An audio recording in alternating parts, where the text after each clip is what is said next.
Yeah, this is an initiative by Kottayam Nature Society and Alapi Naturalist Society. And today we have Mihir Trivedi will be talking about Holo gibbons, the lost ape of India. It is a, I mean, I still remember I saw them in gibbon sanctuaries, and one of the most amazing animal I've seen is the way they move on the trees, which is unparalleled to any other animal, any other primates. So hope to hear a lot, and we can hopefully learn a lot from him. I mean, over to you, Mihir. Thank you so much for agreeing to give a talk. Yeah, thank you, Mr. Raju, and welcome everyone. Like, I really want to thank Kottayam Nature Society for giving me this opportunity. So, I will start with just if you see the title of my talk, it is The Lost Ape of India. So, why is it lost? Like, I want to admit that before coming into this field of wildlife biology and evolutionary biology, I didn't know that we have such an amazing animal in our forests. And I have seen that this ignorance is shared by like majority of people outside of people who are wildlife enthusiasts. It is rarely that people talk about bull gibbons, and that also when it is the only ape in India. We have many kind of macaques, we have many kind of langurs, but we don't have apes, and apes are one of the closest animals to human beings. Still, we don't know about it. So I just want to allay that ignorance which we all have in ourselves about the Hula gibbons, and just want to share whatever I have known about them and what I do. So let me start from introduction. That what exactly are primates? Primates are, we intuitively know that what are primates. So if you see here, just a second. So if you see here, there are many kind of animals, and all are primates. Like here is an ai, here is a lemur, gibbons, orangutans, baboons, chimpanzees, and of course humans. So we all are primates, humans as well as all these animals. But it has been hard for scientists to make one rule or two rules to define what are primates, because so much variation. There are about more than 400 species, so we always have exceptions which break each and every rule which we make to establish the classification of primates. But still, I would like to share a few commonalities between them. One of them is they have highly developed limbs for holding, so they have opposable thumbs. Now, for those who don't know what opposable thumb is, just you can see my hand like this, and my thumb is exactly opposite to my fingers. This is not common in anyone else except primates. So for holding, if I want to hold something, if I want to hold my mobile, I will hold it like this. We don't hold mobiles like this. So this is very peculiar to primates. Another is their intelligence, which can be correlated to their high brain to high brain to body mass volume. So these things are which makes primates different from other mammals. And as one of the greatest paleontologists said, that primates are inevitably the most interesting of mammals to an ecocentric species that belong to that order. Mihir, sorry to butt in between. Can you Yeah. speak a bit louder, or your that yeah, Okay. Yeah. headphone can try Yeah. a Yeah, bit yeah. closer? So Yeah, that's better. Thank you. yeah. Okay.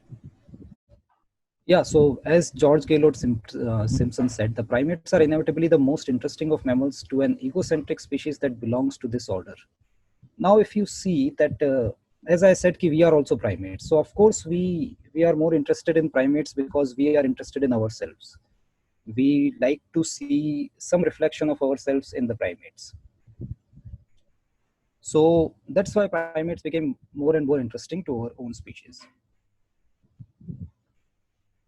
Now, if you see evolution and classification of primates, so as I said, there are more than 400 species of primates all around the world. It is actually not all around the world, which I will come in next slide, that wherever primates are found. But if you see, there is much variation among primates. So from the most primitive ones like lemurs and tarsiers, and if you had heard Smita's talk on Monday, lorises, which we have in India, we have again in northeast and southern India.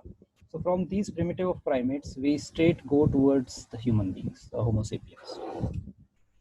And another thing which I want to attract attention in this chart is like, if you see, chimpanzee and bonobo make one genus, gorilla make one genus, orangutan is another genus, and gibbons are, so gibbon is a family, it is not a genus, it is a family which consists of four genera.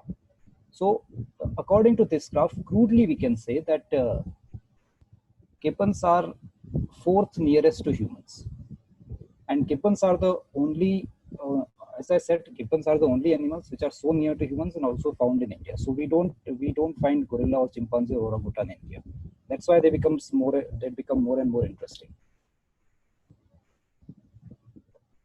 So this is distribution of primates. This is another thing which I found surprising, and many people don't know that Northern America, like US, Canada, Mexico, as well as Europe or China, does not contain any primate. Southern China contains primates, but like Russia or Europe, these areas don't contain any primates, along with Australia, for example.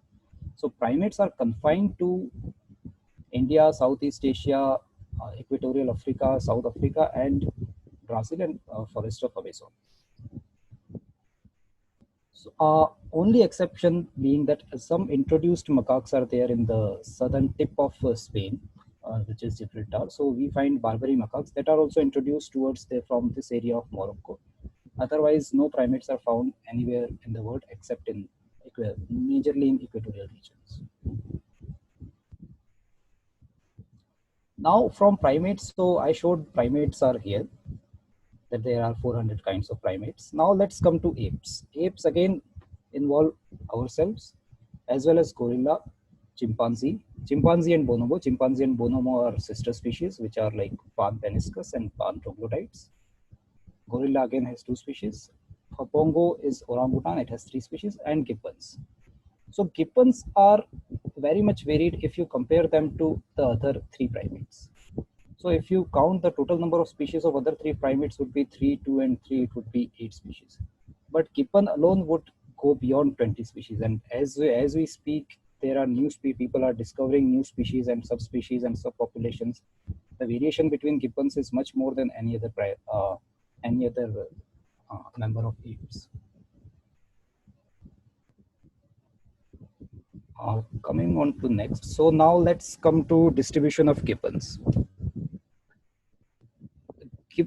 Distribution of apes, not specifically gibbons. So again, if you see, apes are found in equatorial Africa, where we find the great apes, that is chimpanzee, bonobos, and gorillas. Another great ape is found in Southeast Asia, which is orangutan. And we have gibbons, gibbons distribution. If I will show in next slide. So the gibbons are known as lesser apes, and other three types of apes are called as great apes. That is basically due to size, not or any other. Now, if you see gibbon distributions, so as I said, gibbon is a family. It is not a genus. So the scientific name of the family is Hylobatidae. So the Hylobatidae family contains four genera of gibbons. That is Hulock, Nomascus, Hylobates, and Symphalingus. So these gibbons are confined to from northeast India and some part of Bangladesh towards some part of Indonesia. So as you can see, the four genera are really divided, very clearly divided niches among themselves, with the overlapping between Hylobates and Symphalingus. So what we have here is Hulock gibbons, which is found in India, Bangladesh, and Myanmar. After that, yellow is Nomascus, Hylobates, and Symphalingus. Now these are the species. So total here we have about 19 species are shown here, with Hulock having three species, Nomascus having 7 species, Symphalingus having, so Symphalingus is the largest of all gibbons. It is a monotypic genus, which means that it is only one species. And other is Hylobates, which is the most varied among all the gibbon genera. So what we are going to concentrate upon is Hulock. So in India, we have Hulock leuconidis, which we call it as Eastern Hulock gibbon, and we have another Western Hoolock gibbon, which is Hoolock Hoolock. So why these are termed as Eastern and Western Hoolock gibbons? So if you see this distribution, just see this map. So it is not clearly mentioned, clearly shown here, but I will just highlight it. That there is actually a river going around in Myanmar, which is like this. So this river is called as River Chindwin, and River Chindwin is termed as the barrier between Eastern Hoolock gibbon and Western Hoolock gibbon. So whatever gibbons which are actually on the east side of River Chindwin are called as Eastern Hoolock gibbons, and other gibbons on the west side of the river are called as Western Hoolock gibbons. So of course, as India comes in Western Hoolock gibbon area, so predominantly we have Western Hoolock gibbons. But as I will show that we may have some population, we have described some population of Eastern Hoolock gibbons in India. So now let's talk about our own Hoolock gibbons. So Hoolock gibbons were first introduced to science as a document in 1834 by Richard Harlan, who was a naturalist.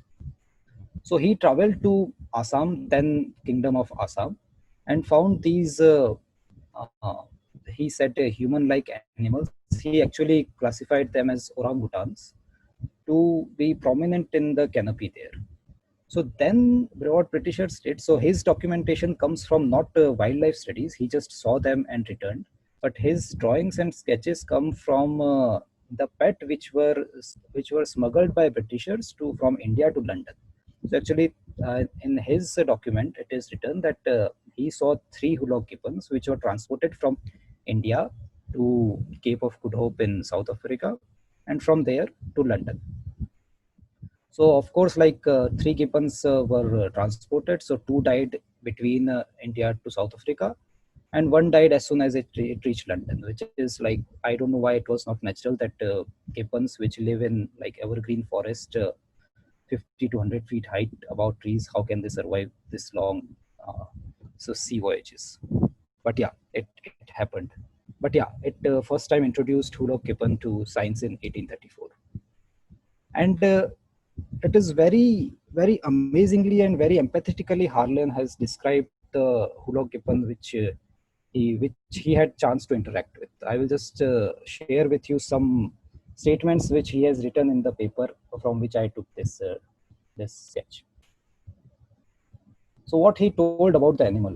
So I just want to share this because this could have been said about any civilized human being which we encounter so often. So he wrote that they were docile, affectionate, and rather inclined to melancholy. So this was a group of gibbons, as I said, 3 gibbons. Then he got specially interested in one single female gibbon, and he wrote about her. She was of gentle disposition, only monkeys displeased her. When walking on table or among chinaware, she was careful not to break anything. When sick, she whined like a child and was fond of being nursed. And finally, when answering the calls of nature on board the ship, she would hold on to a rope and would evacuate into the sea. So as I said, this can be a description of any civilized human being, and even not civilized. Like last one is like, we are still struggling with Swachh Bharat Abhiyan and everything to make open defecation free, and here it was a gibbon who was answering calls of nature by going and evacuating in sea. So that's why these animals are amazing. So here are the like photographs. So first one, only this one is taken by me. This was from some NGO. So Hoolock and Hoolock leuconides, as I said, 2 species are there. Now I want to also show that there is a sexual dimorphism in skin color in male and females. So females are predominantly brown, and males are pure black. Even more interesting thing is how juveniles and adolescents are there. So infant, when it is born, it is very light brown, almost white in color. Then it becomes black, and after that, it becomes depending on its sex, it becomes brown if it is a female, or it remains black if it is a male. Now, why this so much color changing happens? Why so polychromatism is there in gibbons? That is still not known. And how what are the genetic regulators for this thing, and how selection pressure worked for this? So we don't know it yet. Now distribution of Hologibbon, just zooming on that graph which I had shown. So here are yellow ones are Western Hologibbons, as you can see here. So this area is the Chindwin River, and the red ones are Eastern Hologibbons.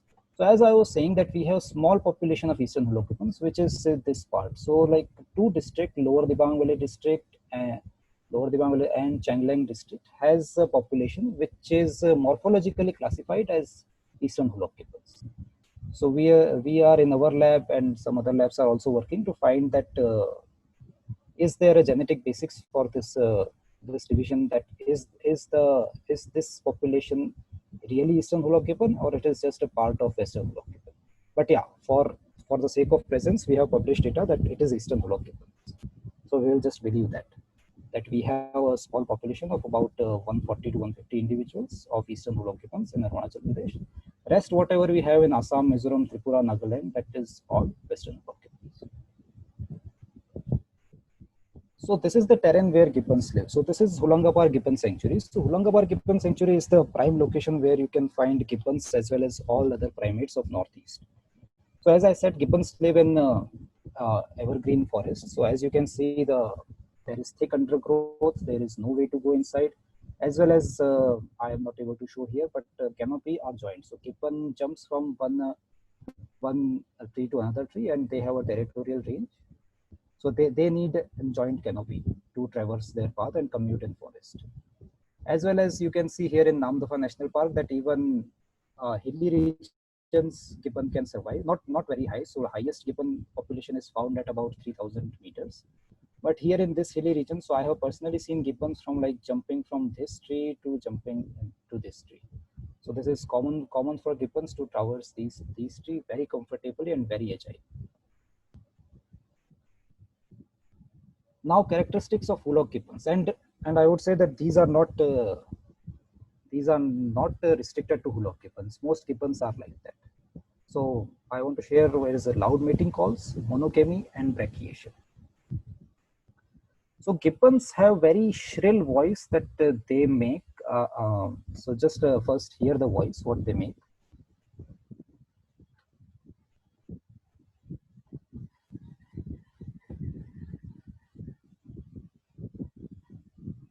I hope this is audible to everyone.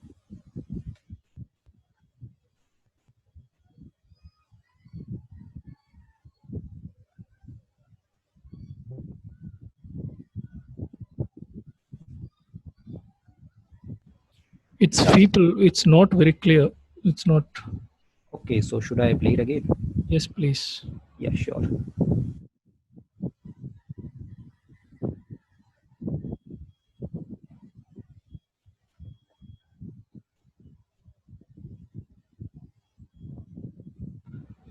Still, it's not audible. Can you just remove your headphone, then play it? So that may be better Okay. from the laptop.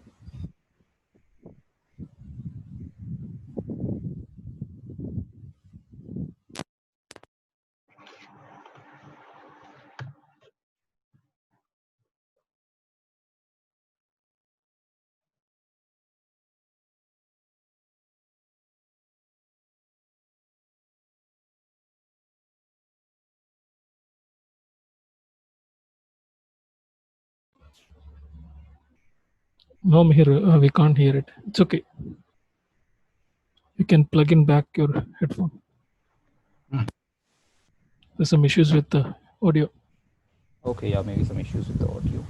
So like, if you allow, I can find, like, can I play from file? Yes, please try. Yeah.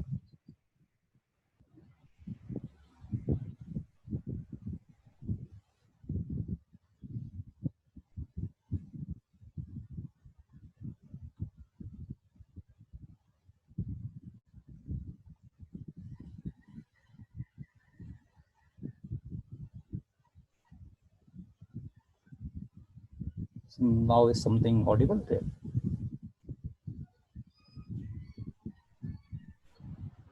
Still, it's very feeble. Okay, then like, leave it there.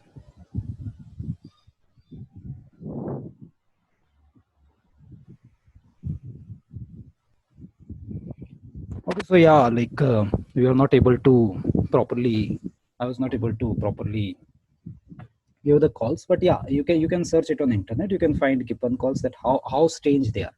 Like, you must not have heard any these kind of calls in any other primate or any other even mammals, these kind of loud shrill calls. But why do gibbons have these calls? So one is the territorial display. The gibbon are territorial, that they have a territory of about 0.5 to 1 kilometer square, and they like to stay in that territory. So to evade other intruders in their territory, they make these calls.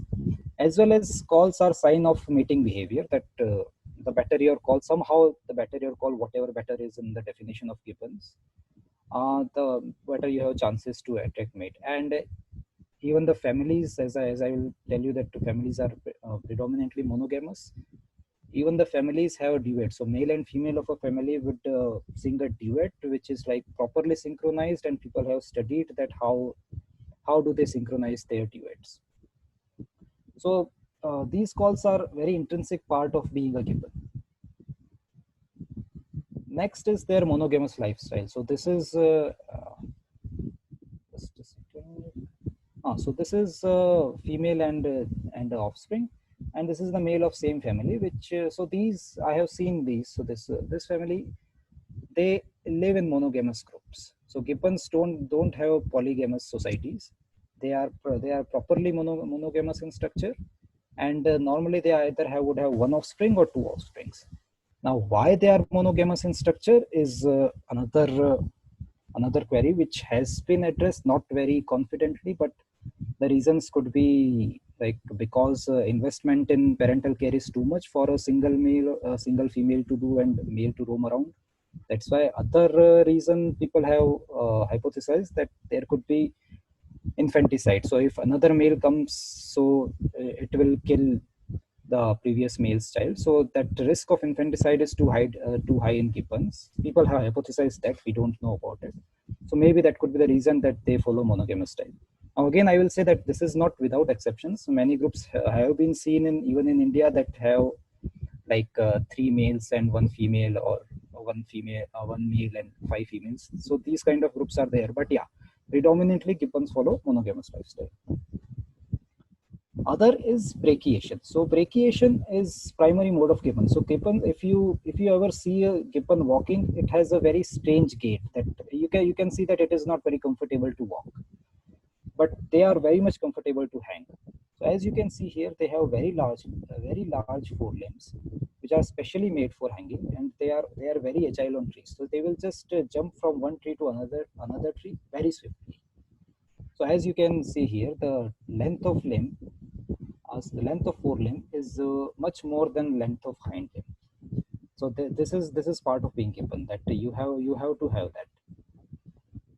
And this is just like in mythology we call upon that Ajanubahu thing in mythology, that your length your forelimbs are too long than your hind limbs. So this is the same case of the real Ajanubahu, you can say. And as I said, I was telling about Eastern and Western gibbons. So you must have seen that Eastern and Western gibbons are very difficult, even for a scientist to distinguish between. So how we distinguish between is there a preputial tuft. So near the genital area of gibbons, there is a what we say as a thicket of hairs. So this hair is strangely slight light brown or whitish color in Eastern gibbons, and it is black in Western gibbons. So this gibbon is classified as an Eastern gibbon because it has this preputial tuft, which is of whitish color or light brown color. So this is the main distinguishing mark between Eastern and Western gibbons, other than distributions. So this is how this and other marks, like Eastern female have lighter skin color than Western female. So these 4-5 marks were there, upon which people have classified the population in Arunachal Pradesh as Eastern Hook gibbon.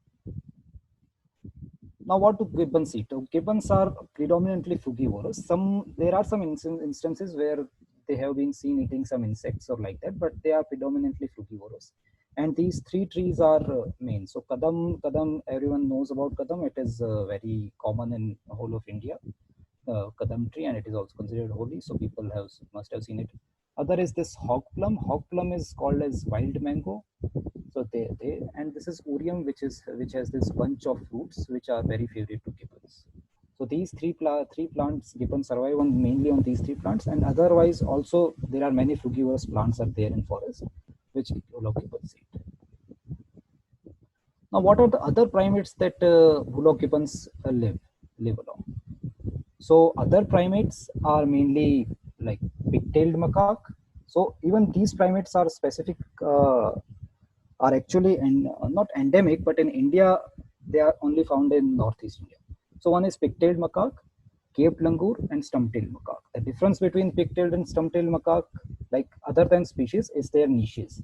So pig-tailed macaque, along as with gibbon, predominantly live upon the canopy. It never comes down. And stump-tailed macaque is exactly inverse. It never goes up. So both have their separate niches where they live. But yeah, but these being macaques, they have much larger groups than gibbon. So gibbon, as I said, they have like 3 or 4 in a family and live along with that. But stump-tailed macaque can have a group of like 40-50 individuals. Same with pig-tailed macaque. Other is Cape langur. Cape langur is another langur species, which is look-wise, you can say that it is similar to Nilgiri langur or common langur, which we find in mainland India. But it has a very distinguishing color, and even it has 2 or 3 subspecies described. So it is another enigmatic species, Cape langur. And what I have, even Fire-rays leaf monkey and Nycticebus, which is slow loris, Bengal slow loris. These two are there, but even I have not seen these species. These 3 species are pretty common, but those 2 species even I have not seen. Fire-rays leaf monkey. Fire-rays leaf monkey, if you see, is a very cute and cuddly primate. You can say that. But yeah, I have not witnessed it because though their distribution is pretty high, but their density is very less. Population density of Fire-rays leaf monkey is very less. And other is Bengal slow loris, which only comes out in night. It is like loris, any other loris. It is a nocturnal animal. Other, which is this video, which I want to share, is this. So this is Assamese macaque and rhesus macaque. These are another 2 species which live along with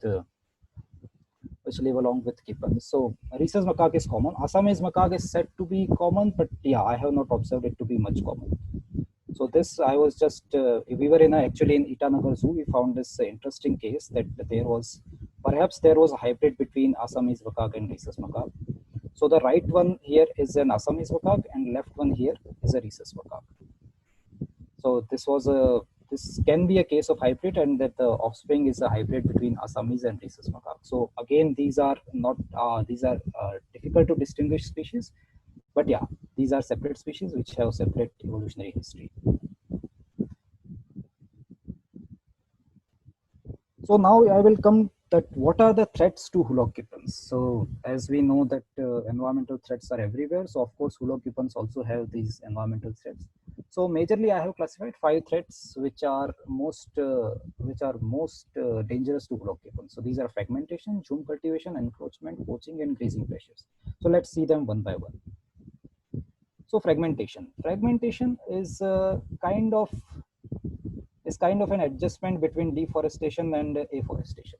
So you don't cut trees all over, but you just keep some fragments of forests like this. As you can see, there are forest fragments, and outside there are farmlands. So these is kind of an adjustment which actually does not do any good to wildlife, because fragmented wildlife has its own problems. If it is genetic problems, or there are social problems among animals. So even if you see, which I said, Hulongapar Sanctuary is one of the best places to see gibbons and other primates. So even Hulongapar Gibbon Sanctuary is only one big fragment, which is about 22 kilometers square. So this fragment is again surrounded by even this light green areas which you are seeing are not forested areas. These light green areas are also tea plantations. So even this sanctuary is a large fragment, and now as population is increasing and as well as development is coming to northeast, so the problem of fragmentation is like accentuating day by day. So this is one of the problems. Another is jhum cultivation. So jhum cultivation is a slash and burn technique of cultivation. If done properly, it can be actually beneficial for ecosystem. But due to again population expansion, now it is so rampant that actually it is very degrading to ecosystem. So in Jhum cultivation, they will have an area where they will people will make farm and cultivate the land, and after that they will burn the area and go to next part of the land, where they will again fall the trees and again start the same cycle again and again. So the idea of burning previously was that burning will kill all the grasses and everything and can regenerate forest. But now this is becoming so much rampant that no one that time for growing up grass and time for again coming out of forest is not possible. So June cultivation is another problem. Next is encroachment. So this is an example of Meghalaya. So encroachment, people just go inside forest and they will cut all the trees and start quarrying for maybe construction purposes or maybe mining purposes or whatever their personal interest are. But this is again a problem that if this photo was taken by me about for 2 years back, so I am I can be pretty sure that this mountain or hilly hill must have been gone by. So this is another issue, that whole habitats are getting encroached like that. And of course poaching. So poaching is so encroachment and everything are problems in states like Assam and Meghalaya and Arunachal Pradesh. But poaching have literally exterminated gibbons in states like Nagaland and Manipur. So these are not hulok gibbons. I just admit that these are not hulok gibbons. I could not find any photograph of poaching, so I will just share an anecdote with that. So I was in Nagaland in Intaki National Park, and I, even after roaming around 2 days for 10 hours, I could not find any gibbon or I could not find any call of gibbon. So I asked guards, like, why are this is like the best forest I have seen. So Nagaland is of course one of the most dense forests, but why could not we find any gibbon? So he just showed me he just opened his WhatsApp and showed his mobile that see that even we have, it has been 1 year since we have eaten a gibbon, and he showed me one mutilated gibbon which they had killed. So the idea of killing and eating gibbons in few states is so common that it is just part of their diet. It is just like beef or chicken or anything. They will just, or another example which I can say in Arunachal Pradesh happened with me, that in Arunachal Pradesh they don't kill gibbons. Thankfully they don't kill gibbons, but they kill macaques and langurs. So I went to a village and I was just inquiring about a person. So he said, we are just coming. We are all friends in forest. I will come after some time. So he came. So I casually asked him that why you were in forest. So he said we were in forest because we got information that suddenly the monkeys have increased in forest. So we just thought, let's have a treat. So we went and hunted few monkeys and came around. So it is part of their culture, and that's why if food, and of course food and culinary items are part of our culture, so taking people out of that culture becomes difficult because it is an ancestral part. But yeah, still now people are becoming aware, and of course this we have legal statutes for it, so people are becoming aware, and have, at least in most areas they have stopped hunting gibbons. But yeah, interior areas it is still there, and people have also stopped hunting gibbons because now there are no gibbons. So that is also a reason. So this is I was in national park. So this is a snare not for gibbons, but this is a snare inside a national park, which is meant to be a protected area. But I just found this snare for this was, I think this can be for wild boar or something. But yeah, even inside national park you can find this. And other thing is grazing pressure. So grazing pressure, I don't know why, but Northeast has many cows. So cattle is too much, what for whatever reason. But of course, if you have cattle, you have to provide food for the cattle. And grazing pressure, even in Kaziranga, in the near the borders of Kaziranga, you can find cattle grazing. So of course, cattle grazing, it just takes out all the grasses and all the plants, and it disturbs whole ecosystem. It does not directly affect gibbons somehow, but yeah, it disturbs ecosystem, and indirectly it is in the end going to affect gibbons and other wildlife. Now, after this introduction of gibbons, I would just like to say what exactly do we do in our lab. So I am from CCMB Hyderabad. So what exactly we do? So as I said that gibbons, we study gibbons, but how do we study gibbons? So I am personally specialized in genetics. I have done MSc in genetics.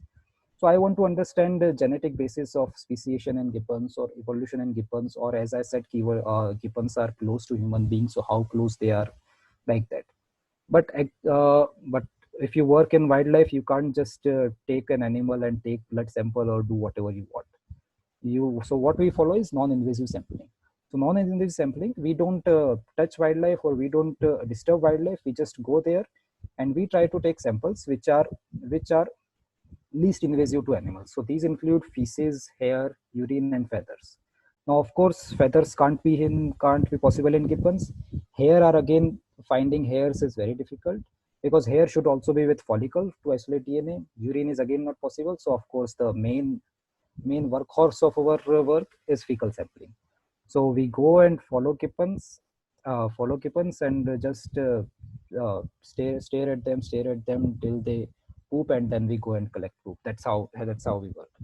So along with that, if we find permission, or if there is some information of rescue of gibbons, so we can take some blood sample or fecal sample. But yeah, it is much more difficult than fecal sampling. Fecal sampling has its own difficulties, but we can be at least sure that we are not disturbing the wildlife. So what we have done, and I am trying to do, is by non-invasive sampling is we first of all we can have like anthropogenic disturbance. We can find that how things are getting disturbed. I will not talk. So if you want, I can talk about in detail, but maybe after the talk I will explain that how things work.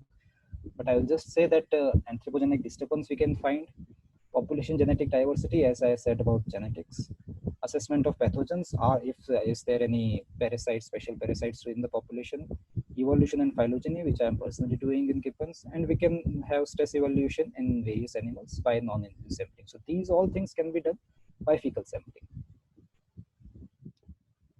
So this is for fecal sampling. You just go into forest, cross various rivers, and enter the forest and try to follow the gibbon. And finally, sometimes you get, sometimes you don't get. If you don't get, you scratch your head and again start morning at 5:30. And so gibbon, the time gibbons are most active is 5:30 to 2. So you start at 5 and again start your day. So it is of course difficult. So like if so for example, I was in Ulangapar Gibbon Sanctuary. I stayed there for 10 days. So in 10 days you get like 3 samples. So that's how we work. So this is about my work. Now I want to say that what can you do to save gibbons and save wildlife. First of all, palm oil based products. So this is not for hula gibbon, this is for all the gibbons. So palm oil is present in, from like cooking items to shampoos and various cosmetics. So try to find those cosmetics which are taken from palm oil, sustainable palm oil farms. We can't say that boycott palm oil, because palm oil is basis of economy of countries like Indonesia and Malaysia. But yeah, try to get those products which have some certification, and try to get that where the palm oil is coming from. If you buy a product, look for FSC logo in timber and paper. So FSC is Forest Stewardship Council. It is a certifying authority which gives. So if you have some books, so inside the books you can always read or something that it is approved by FSC. So like if you can see here, so this is a book which is approved by FSC. So try to, if you have option, try to find those books, try to find those papers which have been approved by FSC. Northeast has various NGOs working. So if you can support by going there, or maybe support financially, so try to support. Easiest of all, like just if you don't want to do, or you are not able to do anything, just save water and electricity. If you are taking bath from 2 buckets, try taking bath from 1 bucket. Even if like a large part of world people start doing that, then that is also going to save much. If you are like sleeping in AC for 8 hours a day, uh, maybe switch off AC for 2 hours or something. So it is like the least we can do about the wildlife, and least we can do about gibbons. And yeah, lastly, don't forget to celebrate International Gibbon Day, which comes on 24th October of every year. So here in this photograph, I was lucky enough to be in Assam village in Tinsukia district. There is a Barekuri village. That is again a very interesting village, that which has, in that village, gibbon and humans have started peacefully co-inhabiting with each other. So in this, each and every house, not each and every house, but most of the houses have trees where one gibbon family lives. and they are very peacefully living with each other. So this is a very ideal village if you want to live with gibbons. So in this village I was there, and this is Assamese language. They were trying to make people aware in neighboring villages that how Hulok gibbons should be saved and how it is pride of India. So with this, I think I will end this, and thank you. So now Thank I you will so be much, like willing to take any questions if there are any questions. Yes, if you have any questions, you can come to the chat box.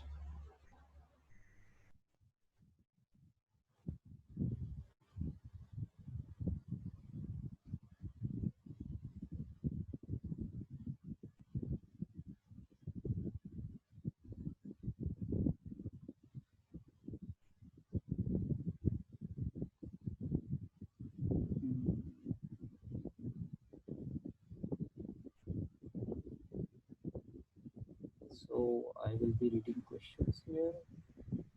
Yeah, can you go through the questions there? Please let me know about the government institutes in India where I can do my PhD in ethology. So if you want to do in, so I am not doing in ethology, but yeah, Wildlife Institute of India in Dehradun, and SACON is there, Salim Ali Institute of Ornithology is there in Coimbatore. And of course, we have CCMB Lacons here. Here we are working on various aspects of wildlife, not limited to ethology, but yeah, various other aspects. Do pairs mate with same partner repeatedly, or they change after a breeding cycles? So what the people have observed is they mate with same partner, but yeah, they can change partner. So that is social monogamy. That after maybe one breeding season they can change partner, but yeah, at a time they won't be with multiple partners. How long before a baby is weaned by parents? I think that's about 2 years. Please share some of your memorable moments while looking for gibbons. So like whatever I shared, that was the only memorable moments. Again, like Nagaland, I have been to places. So Nagaland is a very challenging place to go because of insurgency. But yeah, people are there very nice. Like we just think that it is a dangerous place or something. But yeah, people are very nice, and but yeah, it has its own challenges because of maybe because of development is less and everything. But yeah, rest like I was also, so only one state which I have not visited is Manipur, because I was going to go from Nagaland to Manipur, but just I was going to go to take a bus or taxi, but on at the same day just there was a bomb blast on BSF people, and I couldn't go. So yeah, in Northeast there are challenges, but yeah, that does not mean that people are not cooperative. People are very cooperative. You just have to tell them that you are here for some project of wildlife, and they will help you as anything. Is the population of Hulok gibbons stable? So there are multiple populations of Hulok gibbons which are stable. So there was one population in what was the name of that sanctuary? I forgot the name of that sanctuary. That Podumani Wildlife Sanctuary. There were only like one or two gibbons, but yeah, so that population we lost. Baki populations in Holangapar or maybe like southern Assam, these are stable populations. Are there any corporate by gibbons? No, there are not any corporate by gibbons, because gibbons intentionally will never come out of tree canopy. You will just sit there in below the tree, and gibbon will stare at you. You will stare at gibbon. Both will be staring each other for indefinite time. They will never come out because they know that they are much vulnerable on land. As I said, they are not very good in walking, so they are much vulnerable on land than on tree. So they will be just sitting on tree. What are the natural predators of gibbon? Natural predators only like leopards and tigers can kill gibbons. Baki I don't know like about. Nice interesting. Watch out status of Artocarpus lucha. Heard its main food is there specific food. Yeah, as I said, there were. I don't know that what is Artocarpus lacucha. I don't know the which plant is that. But yeah, as I said, there are various plants which they eat. What was the group size for Western population? Group size, so each group, as I said, it would be consisting of 3 to 4 individuals, mother, father, and one or two offsprings. Differentiation about Eastern and Western gibbons. So Eastern and Western gibbons have predominant differences. Coat color are slightly different. Their preputial tuft, which I said is a tuft of hair near their genital part, they are of different colors, lighter color in Eastern, darker color in Western. And if you can see somewhat more more clearly, if you can see, then even the eyebrows here. So in westerns, eyebrows are not joined, and eastern eyebrows are joined. So these are some subtle differences, but yeah, it takes time. It is more difficult for me also just to see offhand some gibbon and classify them as eastern and western. Please tell more about your finding from their fecal samples. So these findings are still, we are working on that. So yeah, we are trying to find between. So what are the populations we have? So for example, we have in humans we have different populations. So for example, a population from Kerala would be different from population from Gujarat, which is different from population from Kashmir. So these humans, they also have different populations. So similarly, like gibbons should also have different populations. So I am trying to find via fecal sampling that maybe gibbon from southern Assam is different somehow from gibbon from upper Assam or gibbon from Arunachal Pradesh. So these are the things which I am trying to find out. Then can you please elaborate on how knowledge have understanding anthropogenic disturbances? So anthropogenic disturbances. So by fecal sampling, you can know that whether a animal is in stress or whether it is not in stress. So stress is normally shown in fecal samples by cortisol level. Cortisol is a steroid hormone which is there present in fecal samples. So if we can know that cortisol is more in a sample, so we can say that animal is stressed. Otherwise, we can say that animal is not stressed. And now, if animal is stressed, so we can say that if it is due to human, so is there a human distribution nearby, or is there a village, or is there a tourism high very heavy tourism there that we can do. So that is how we can understand how anthropogenic disturbance via fecal sampling. Any ongoing captive breeding programs? Yeah, actually there are very good captive breeding programs going on in Itanagar Zoo and in Mizoram Zoo. So there are veterinarians. Personally, I know Dr. Suram Tadap is there, and even in Mizoram, people are trying hard to breed Hulok gibbons. SCAT study, how does it help in assessing genetic studies? So we can isolate DNA from SCATs, and we can then sequence the DNA and then work on that. That would be too complicated for me to explain here. But yeah, we just isolate DNA from, as you can isolate DNA from blood or anything else, we can also isolate DNA from fecal samples. Plan for any further plan for behavior interaction. So there can be studies. People are doing studies for behavior and interaction between two species of gibbons, but yeah, I personally have not planned any of those studies. Books you can suggest that helps to know more about our country gibbons. So there are not many books about it. Normal wildlife books about it, like Mammals of India and all these books, which are general references. Rest, there are some NGOs like Aranyak. There is an NGO which is working, as well as Primate Research Center Guwahati. These are working. So if you go on website of there, even IUCN has a small section for small apes. So even their website is very good. So if you go on their website, you can know much more about these gibbons. In one photo, the guard had a gun. What kind of danger one can face? So of course we are going in forested areas. So there are elephants, there are sloth bears, there are tigers. So yeah, you should have a gun. No one just shoots an animal, because that is a much bigger problem. But yeah, we can have a gun. We'll just if it never happened with me, but if needed, then the gun is shot in air, and by the voice, animal can run. How long is gestation period? Gestation period is about 6 months. How long it takes gibbon to become adult? It becomes sexually mature at about 6 years of age. You said people eat the meat, but is being sold in market. Is poaching restricted to only eating meat? Predominantly, it is restricted to eating meat, because otherwise there is no use of anything else. So yeah, sold in markets wherever I have been, I have not seen gibbon meat being sold in markets, but maybe it may be there. I don't know. Can you suggest any guide who you know me? No, I can't. I don't know. Clouded leopards are not predators. Yeah, they can be predators, but clouded leopards are not that big. So even if it comes, so gibbon male and female can actually just evade. Can they be tamed? Yeah, actually they can be tamed. So yeah, one thing I forgot, that you can go to YouTube and watch a documentary on Kalia the gibbon. You will know that how whatever that Harlan I showed you, that Harlan is there, who said many things, many congenial things about gibbon. So that Kalia lost gibbon, you can see the documentary and you will know that how friendly gibbons are. Circus, are they being used in circus? Not that I know of.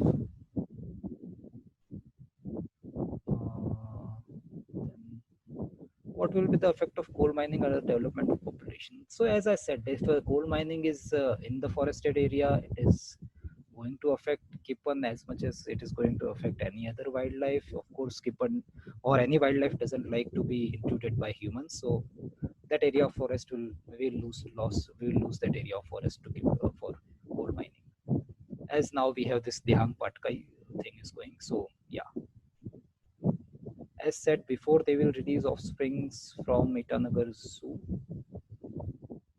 I didn't get that, but yeah, Itanagar Zoo is trying to have, and they have some successful stories about breeding of gibbons. So yeah, they will release in white. I don't know whether they have done by now or not. So any other questions? I think that's all. Now there are no further questions.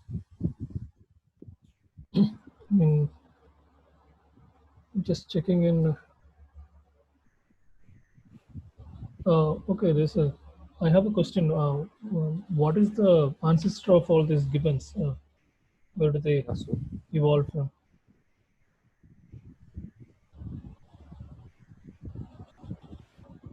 Hello? So David, like any other questions which you have from? So far, no questions.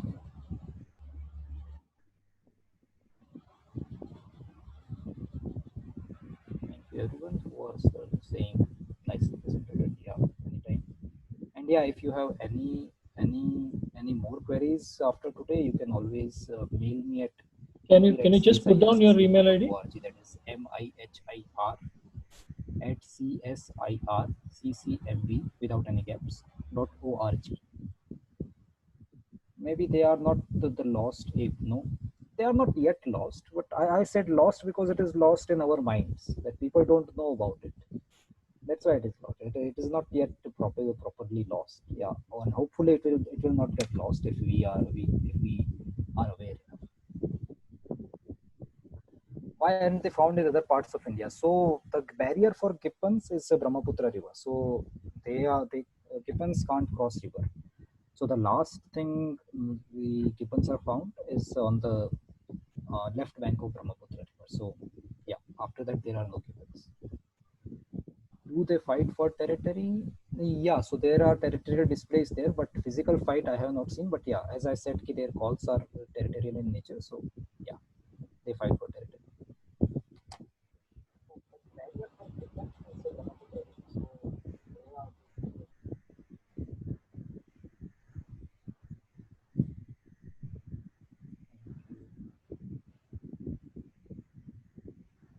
Any other question left? Here. Yes.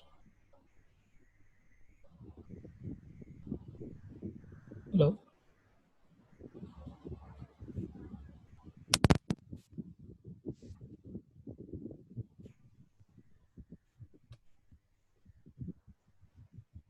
There's a question from Facebook. Hello, can you hear me? Hello, Mihir. Hello. Yeah, another question came. Can you please tell me something about courtship behavior of gibbons? I'm sorry, I have not seen that. Like even I have not read what is courtship of gibbons. So it must be involving something like again calls or something. But no, I'm sorry, I really don't know. Will they survive if they are translocated to the forest of south? Yeah, actually there is a study which says that gibbons can survive in forest of western ghats, but has it been tried? No, it should not be tried, because every forest has its own ecosystem, which has come after balancing of like millions of years. So yeah, people should not try transporting one species from one area to another area which is not its natural location. So yeah, they can survive in some Western Ghats, but yeah, it should not be tried, and it hasn't been tried. Okay. Mihir, can you just put down your email ID there in the chat box? Any other questions? I think Mihir is not able to hear me.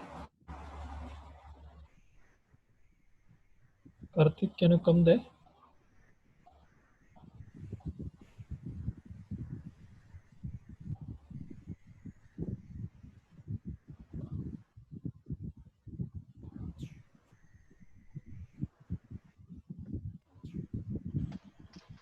Mahir, can you hear me? There are no any other questions. So Mahir, can you hear me? No, I think he's not able to. Yeah, he's not able to hear. There's some issues. Okay, sir. I think we can close the session. Okay. I think on behalf of both the Nature Society and Halapi Naturalist please Society, put your email ID. Yes. Please. I will just message here if you can see. That's mihir@csirccmb.org.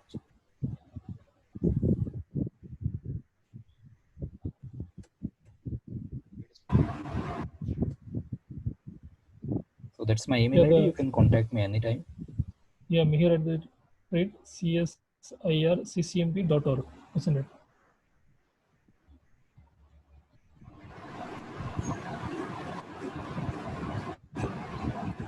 Okay. Anyway, thank you so much, Mihir. I think there's some issues with Mihir's audio there. So on behalf of both the NGOs, we extend our thanks to Mihir, and thank you so much. Actually, I can't hear David.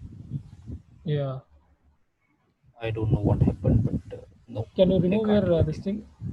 Can you hear your remove your headphone?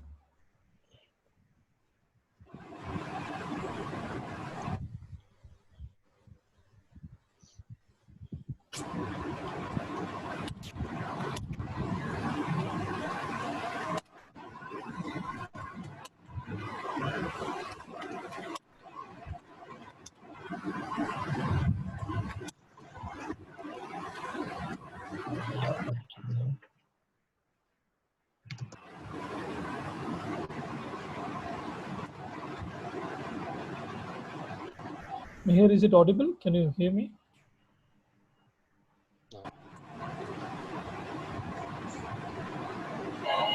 Hello. Now I can hear. Okay. Thank you so much, Mihir. On behalf of all the Nature Society and Halapi Naturalist Society, we extend our thanks. It was wonderful to hear, and it was a fantastic session. Thank you so much. Yeah, thanks to you also to giving me opportunity. Thanks. Thank you. Bye bye, and stay safe, all of you. Good night.